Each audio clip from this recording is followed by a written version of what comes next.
Hello, today I will do a quick review of our timeline view on our Jira business projects.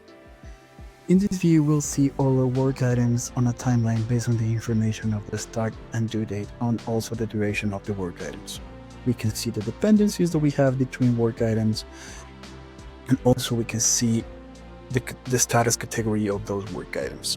On green, we'll see the work items that are done. Blue, we'll see the work items that are in progress. And on gray, we'll see the work items that are in to do. From here, we can directly modify the start date, just moving around the task.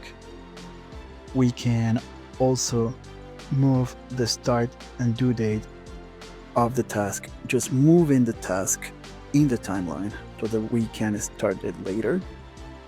As you can see here on red, it will appear the dependencies that are not correct. So this task sales 30 should start when the sales 28 is done.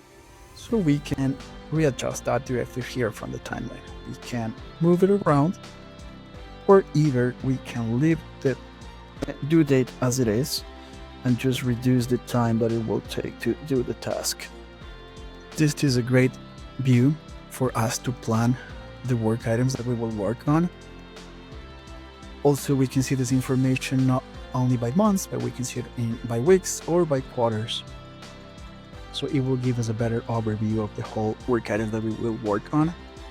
We can also collapse the information based on the parent tickets. We can see in a specific project if we want to here.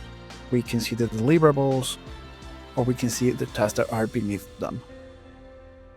From here, we can also modify directly the information of the work items. So for example, if we click here, it will pop up a window where we can change the assignee, the reporter, anything that we can change on the work item.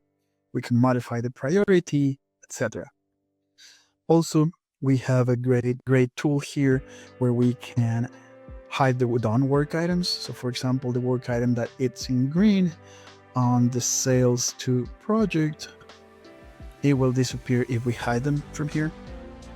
Also, we can collapse all work items and just leave the parents, expand all work items, and it will show us the whole chain of work items. We can filter also the information based on who is assigned to what, the ranges of dates, the start, due dates. We can filter by the creation date.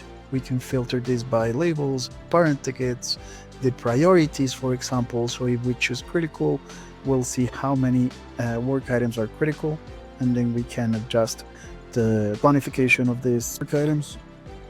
We can clear the filter from here. It's a great tool to plan our work. Thanks for watching.